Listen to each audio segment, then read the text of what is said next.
Olá, amigos do canal! Tudo bem com vocês? Espero que sim, espero que estejam todos bem e prontos para falar de NFL. Antes de mais nada, não se esqueça, se inscreva no canal, deixe seu like, compartilhe esse vídeo, que é importantíssimo para o meu trabalho. Também me siga nas redes sociais, @DavidChiodini, tanto no Instagram quanto no Twitter. Recadinho, programação mudando lá no Pro Football, o podcast que era gravado sempre às segundas-feiras, às 11 da manhã, no canal do Anthony Curti, passa para terça-feira no mesmo horário, no mesmo canal. Então a gente passa de segunda para terça. É uma questão aí de alguns ajustes de agenda e tal que a gente fez necessário. Vocês estão vendo aqui também que hoje a gente está estreando um cenário, ele ainda vai passar por algumas modificações, mas tem aqui o nosso Peyton Manning aqui, né? Lá um material, esse quadro foi feito pela Karina da Arte em Parede e fez rapidão para mim, eu pedi, ela agilizou tudo, obrigado. E aí a gente tem aqui o pessoal do The Office, tem o Luke, tem muita coisa e vai aparecer mais coisas aí. Espero que vocês tenham gostado, deixar um pouquinho mais bonito o cenário aí.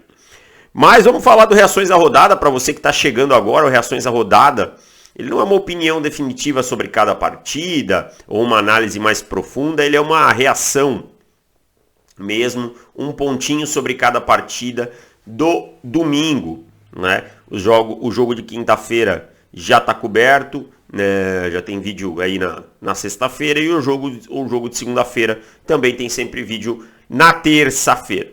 Então vamos começar falando sobre Vikings 28, Saints 25, jogo que aconteceu em Londres, no período da manhã. Incrível como os Vikings fizeram força para perder essa partida, né? Diversos problemas na red zone, não conseguindo converter em touchdowns, chutando field goals. E aí viu o Saints, mesmo muito desfalcado, sem James Winston, sem Michael Thomas, sem Alvin Kamara, fazer um bom jogo. Tá? Fez um bom jogo esse New Orleans Saints, teve vantagem durante uma parte do segundo tempo, mas no final aí não conseguiu segurar essa vantagem. Ainda teve um field goal de 61 jardas do Lutz, a bola bate em duas traves e sai, então o azar também aí, nesse momento aí a gente pode chamar sim de azar isso, porque perna ele teve. E mais uma grande partida do Justin Jefferson, né, com mais de 130 jardas recebidas e tal, um confronto muito interessante contra o Marshon Lattimore, mas ele teve bons números. Então, assim, os Vikings vencem, mas não podem dar os moles que deram ontem, né? Enquanto os Saints mostraram uma boa força mesmo com o Andy Dalton como titular, mantiveram esse jogo equilibrado até o final e acabaram perdendo no detalhe. Para quem não tinha 3 dos seus principais jogadores ofensivos, acabou sendo um resultado assim. Tudo bem, você não perder uma derrota, você vai contar na tabela igual, mas você consegue enxergar coisas boas desse resultado. Partindo para Jets 24, Steelers 20, acho que vimos o fim da era Mitchell Trubisky em Pittsburgh, desculpa. O Kenny Pickett entrou, ele lançou 3 interceptações, a última foi um Hail Mary, né? Então essa aí eu acho que dá para desconsiderar, mas lançou 2, então vamos considerar 2 interceptações em campo, mas também moveu melhor as correntes, fez 2 touchdowns com as pernas, mas não foi o suficiente para Pittsburgh vencer. Pittsburgh tinha vantagem de 10 pontos no último período, com um pouco mais de 10 minutos, e o Zach Wilson, que vinha tendo um jogo ok, né, na melhor das situações, teve 2 drives muito bons para virar a partida e colocar os Jets em vantagem. A defesa dos Jets, para mim, também apareceu muito bem no último período.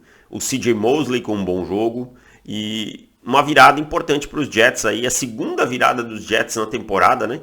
Eles que bateram o Cleveland Browns também de virada, então se mantém com esperanças aí. Mas assim, o Pittsburgh Steelers eu acho que agora vai com o Kenny Pickett em definitivo, e é um ano muito complicado para Pittsburgh, mas quando o seu quarterback novo, você tem um quarterback novo, você tem que pensar, entender que algumas coisas, algumas inconstâncias vão acontecer. Do outro lado, o Zach Wilson voltando de lesão, primeiro jogo dele na temporada, e vamos ver se ele consegue encontrar uma consistência, que é um dos maiores problemas dele. Seguindo com os times de Nova York, os Giants venceram os Bears por 20-12. Os Giants tiveram o Daniel Jones, depois o Tyrod Taylor, ambos saíram por lesão, e no final o Saquon Barkley estava recebendo os snaps direto. E eu vou dizer para vocês, todos tivemos então 4 quarterbacks em campo, porque os Bears tiveram um só. O pior dos 4 foi o Justin Fields. É um pouco de exagero? É, mas tudo bem, eu quis fazer essa piada, né? Pior que o Barkley não foi, o Barkley não lançou a bola e tal, só correu. Mas o Justin Fields, para mim, hoje é o pior quarterback titular da NFL, tá? Se o Justin Fields não acordar, não sei nem se acordar, eu acho que dá uma virada, uma guinada. Ele vai ser um bust enorme, e assim, ele já tá jogando contra as probabilidades. Para cada Josh Allen que consegue dar o salto, tem inúmeros Josh Rosens que não conseguem sair do lugar. E assim, não me importa o que eu achava do Justin Fields antes do draft. Ele, como quarterback na NFL, tá jogando muito mal. E o primeiro ano, o problema era o treinador, ok. No segundo ano não é treinador. O entorno não é maravilhoso, mas não é horroroso. Tá? Não é horroroso. A linha ofensiva faz um bom trabalho em pass block. Ele toma muito sacks por segurar a bola, ele processa o jogo de forma lenta. Aí ele consegue uma big play do nada, ou ele corre com a bola. Então ele não tem, nesse momento, ele não tem o que você espera de um quarterback da NFL e está muito longe de ter. Do outro lado, um bom jogo corrido dos Giants, né? O Daniel Jones fazia um jogo sólido até sair, e anotou 2 touchdowns com as pernas. O Saquon Barkley com mais uma grande partida, provando que tá bem de volta, assim, que realmente está de volta, né? Torcer para ele manter essa consistência aí. E é isso, um bom jogo defensivo também. O Fields também ajuda a defesa adversária, né? Porque jogando nesse nível horroroso que ele tá, a gente vê os Giants aí com mais uma vitória. Seguindo com o Eagles 29, Jaguars 21.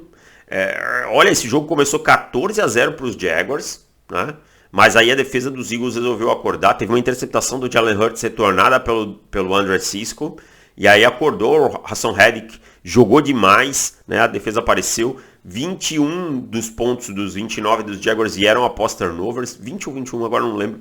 Né? O Trevor Lawrence sofreu 4 fumbles, Trevor Lawrence. Você tem que cuidar da bola. Você tá jogando melhor, tudo bem. Mas você tem que cuidar da bola, tá? Não pode entregar a bola pro oponente. Então, o Jalen Hurts com uma partida ok, né? Nada de espetacular. Um jogo que choveu muito também, é bom lembrar isso.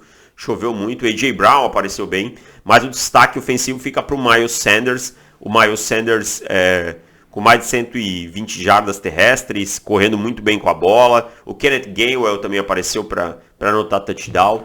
Então a defesa e o jogo terrestre dos Eagles foram um motor nesse domingo. E é importante o time ter essas diferentes abordagens, né? Conseguir de formas diferentes aparecer quando precisa. Nem todos os jogos vão ter o mesmo script, que você vai lá com o Jalen Hurts, tal, com um ataque aéreo, com o Devonta Smith. Não, ontem foi um momento diferente e o time venceu. Os Jaguars, apesar dos aí, né, com os fumbles do Trevor Lawrence, é um time que provou que já é muito melhor que o da temporada passada. Tá? Fez um jogo duro, teve vantagem aí contra esse Philadelphia Eagles. Falta um pouquinho de casca para esse time do Jacksonville Jaguars, mas isso vai acontecendo com o tempo. Depois tivemos Falcons 23, Browns 20.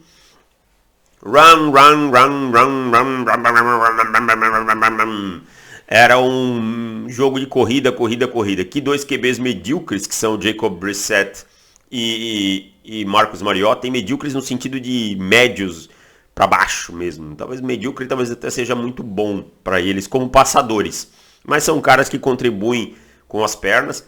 Os Falcons aí, com o Cordarrelle Patterson tendo corridas limitadas, mas botaram seus reservas, o Huntley, o Tyler, nunca consigo falar o nome dele direito, Algier, né, que veio de BYU, e no outro lado o Nick Chubb correndo muito com a bola, venceu o time que, é aquele velho clichê, venceu o time que errou menos, mas Os Browns aí com uma derrota que eles não esperavam, né, contra os Falcons. Os Falcons são um time divertido de assistir. Vou falar para vocês que ofensivamente é um time que tem coisas interessantes de assistir, apesar do Marcus Mariota limitar bastante. O Arthur Smith ofensivamente faz um trabalho bem melhor nesse ano. Não acho que os Falcons vão brigar por muita coisa, né? E os Browns, eles não podem perder esse tipo de partida, porque eles têm uma sequência depois da semana 6 muito complicada.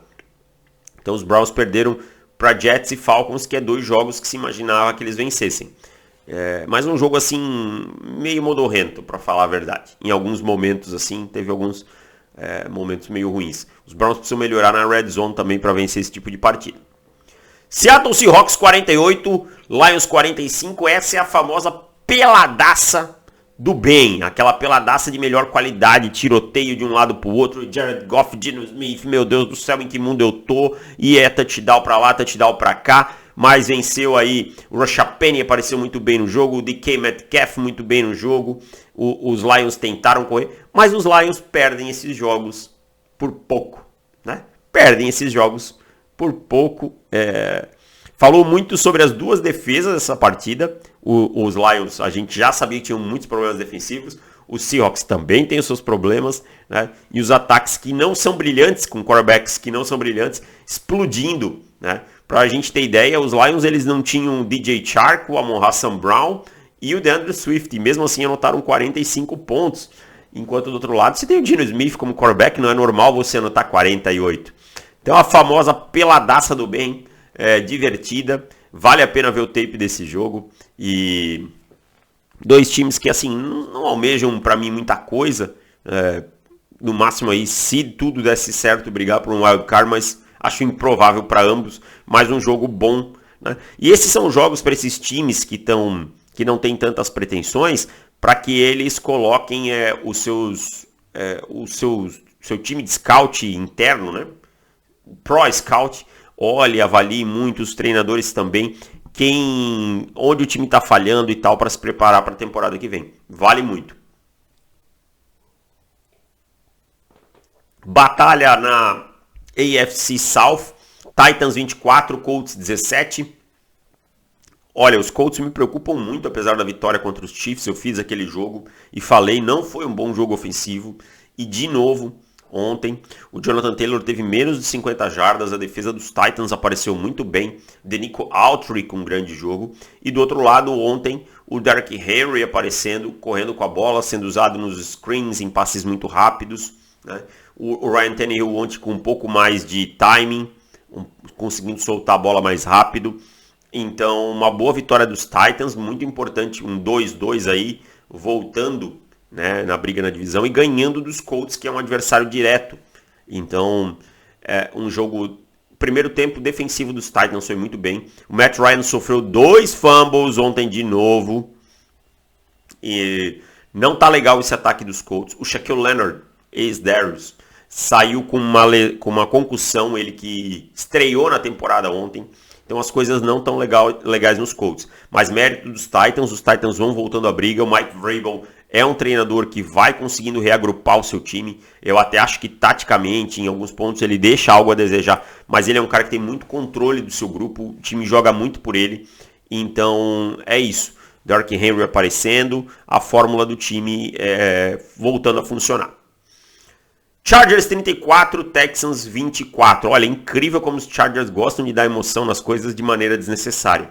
Esse jogo chegou a estar 27-7 e no último período ele estava 27-24.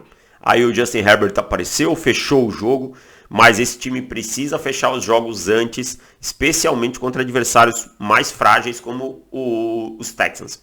Ontem o Herbert pareceu mais confortável com sua lesão, o Austin Ekeler apareceu em alguns momentos, né? O Mike Williams, então o time não sentiu tantos desfalques. Vai ter um desfalque importante que é o Joey Bosa por 8 a 10 semanas. O Joey Bosa tem muitos problemas para ficar saudável, isso precisa ser falado, né? O Khalil Mack jogou bem de novo, mas do outro lado, um time que segue tendo seus problemas, os Texans, de profundidade e talento, mas um time bem aguerrido. O Damian Pierce com touchdown longo, o Davis Mills no primeiro tempo não foi bem, mas no segundo apareceu, tá?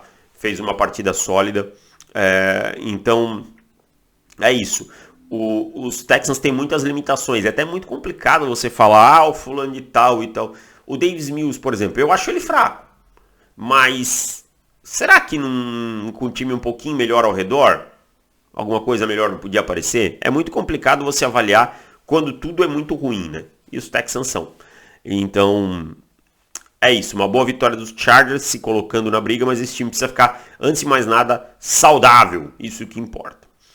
Cowboys 25, Commanders 10, mais um show da defesa dos Cowboys, e essa vez esse show não é de Micah Parsons, foi um show de Trevon Diggs. Como eu já vinha falando, o Trevon Diggs jogando em alto nível, menos exposto nesse ano, conseguindo menos interceptações. Talvez conseguiu ontem mais uma, são 2 seguidas agora, 2 semanas seguidas, e uma partida que ele fechou o cadeado nos recebedores ali, especialmente no Terry McLaurin. Jogou muito, muito, muito mesmo. E a defesa dos Cowboys é para mim uma das melhores da liga nessa temporada. Tá? Tem aparecido em todos os jogos bem. No ataque, o Cooper Rush conseguindo suprir a ausência do Dak Prescott, fazendo um bom trabalho. Né?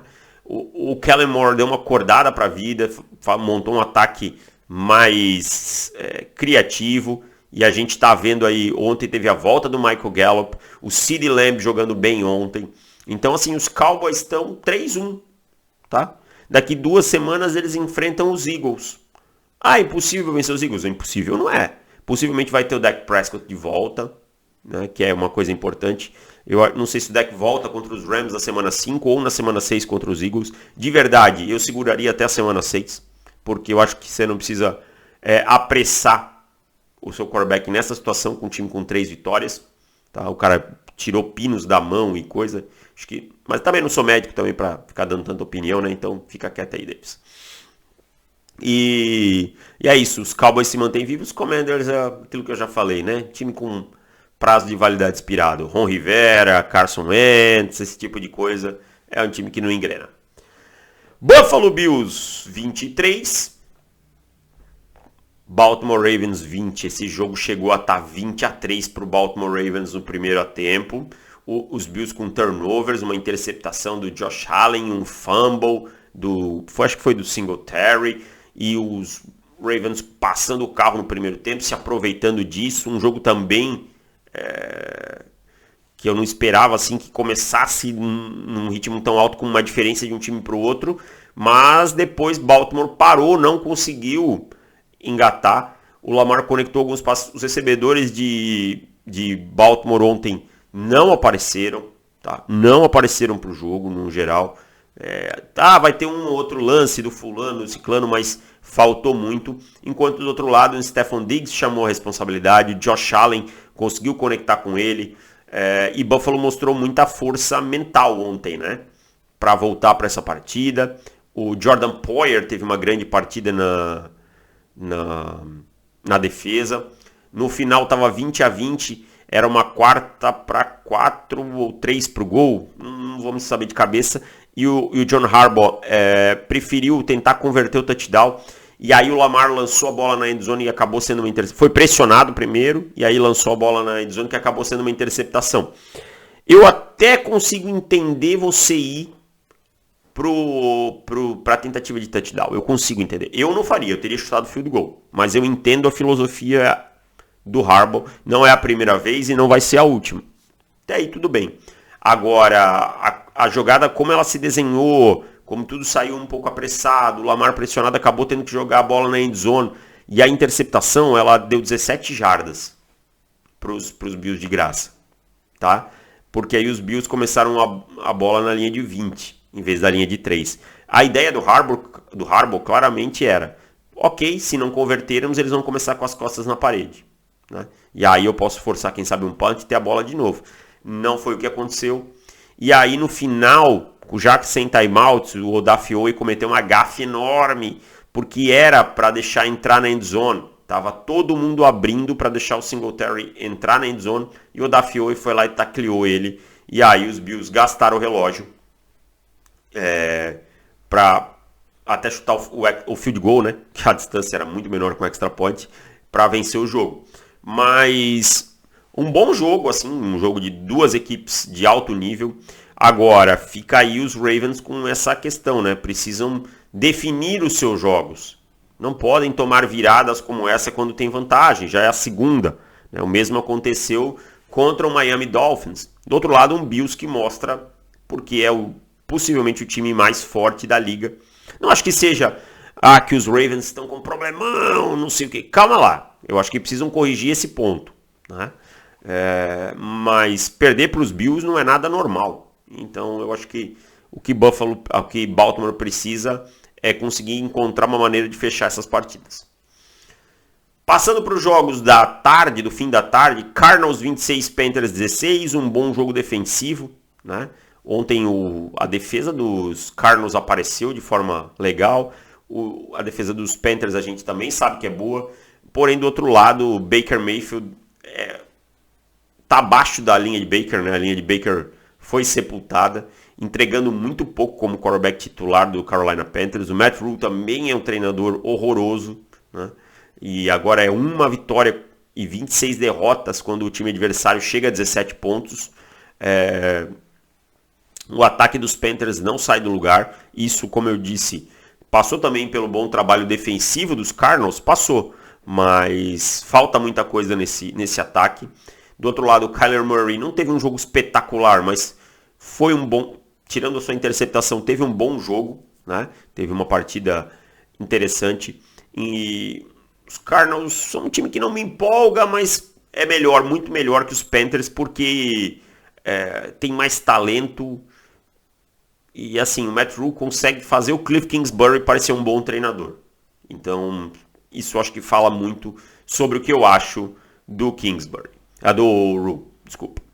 Raiders 32, Broncos 23, Josh Jacobs passando o carro no Denver Broncos, né? Ontem o Russell Wilson teve um bom jogo até, conseguiu algumas boas campanhas e tal com o Cortland Sutton. Denver deve perder o Javonte Williams aí, ainda não, quando eu tô aqui gravando esse vídeo ainda não tem mais informações, mas parece que sofreu uma lesão séria. E isso é um problema que vai ter que entregar a bola na mão do Melvin Gordon, um running back que em 4 partidas tem 4 fumbles. Um deles foi retornado para touchdown pelo Robertson, né? Mas ontem um bom jogo pelo chão, principalmente do Las Vegas Raiders. Um bom jogo também do Max Crosby, gerando pressão, chegando para encontrar o jogo corrido atrás da linha de scrimmage. Os Raiders são um time melhor que eram o recorde, né? Que era o 0-3. Então uma vitória aí, Denver fica com 2-2. Eu entendo o torcedor de Denver, esperneia pra cá, o Edir Evero e tal, a defesa não foi bem, mas é isso, cara. Denver não é um super time que as pessoas acharam que era. E os Raiders não são um time que era para ser 0-3, né? Não são um time de 0-3 como tava lá. Então é uma boa vitória e os Raiders voltam a poder pensar em alguma coisa, alivia um pouco a barra do Josh McDaniels lá em Las Vegas. E o último jogo da tarde, o jogo que eu trabalhei, que eu transmiti, jogo que foi para prorrogação. Toma uma golinha aqui. Entre Packers e Patriots. 27-24 para os Packers. Na prorrogação, no último lance da prorrogação, no field goal do Mason Crosby. Né? Assim, era um jogo para os Packers terem vencido antes, com mais tranquilidade. Os Patriots jogaram o jogo inteiro com o Bailey Zappe, terceiro quarterback. Ele entrou no lugar do Brian Hoyer, que já era o reserva e saiu com uma lesão, né, logo no começo. E os Patriots mostraram um bom trabalho defensivo, os Patriots mostraram organização ofensiva, um jogo corrido muito forte, um bom trabalho da linha ofensiva. O Calouro, quando teve tempo e um pocket muito limpo, fez um trabalho ok. Você tem que entender toda a situação, né, trabalhando ali no play action, encontrando seus alvos livres.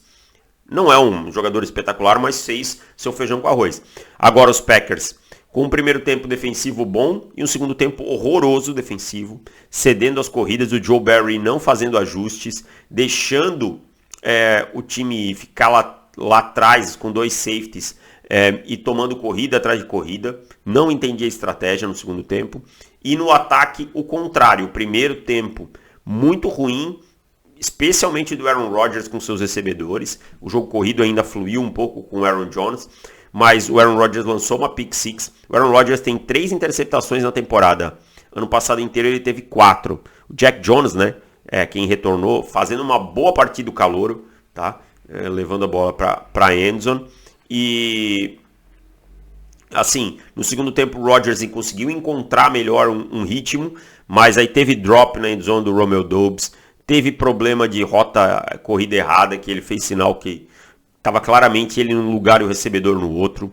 Então assim, as coisas não estão tão boas em Green Bay quanto parece o recorde de 3-1. Existem alguns problemas a se ajustarem e eles precisam ser ajustados. Ontem o Matt LaFleur teve bastante dificuldade para fazer esses ajustes durante a partida. Era um jogo para ter vencido antes. Os Patriots saem moralmente melhores dessa partida, sabe? Pensando numa futura volta do Mac Jones e tal. Não sei quanto tempo vai levar, né? Mas os Packers precisam se ajustar em algumas coisas, porque era um jogo para terem vencido com maior facilidade e não conseguiram. E por fim, o jogo do Sunday Night Football. Chiefs 41, Buccaneers 31. O Mahomes teve especialmente um primeiro tempo de altíssimo nível, né? Jogou num nível de elite que ele é. E fazendo estripulias com a bola, diríamos assim. Conseguiu colocar esse time em vantagem. Os Buccaneers tinham tomado 27 pontos a temporada nos 3 primeiros jogos, tomaram 28 no primeiro. Mas o Brady, com os seus recebedores de volta, também voltou para a partida, voltou a mostrar algumas coisas interessantes, mostrou que esse ataque tem poderio sim, mas a vantagem inicial aberta aí pelo Kansas City Chiefs era muito grande e aí o Mahomes controlou a partida. E é isso, os Chiefs eles precisam jogar em marcha alta o tempo todo, eles não podem, como foi contra os Colts, baixar a rotação. Esse é um dos maiores problemas. Quando você baixa a rotação, esse time passa a correr riscos. Ontem a gente viu esse time jogando na marcha alta o tempo todo, né? E os Buccaneers aí sofrendo defensivamente para fazer os ajustes, não conseguindo. Mas do outro lado, o Brady e o ataque mantiveram o jogo competitivo, né? Duas equipes que a gente vai ver na pós-temporada. Então é isso, espero que vocês tenham gostado. Não se esqueça de se inscrever no canal, deixar o seu like, compartilhar, que esse vídeo aqui ficou bem longo. Obrigado pela audiência, quem esteve na audiência ontem na ESPN, no Star+, no jogo de Patriots e Packers. No mais é isso, valeu e tchau!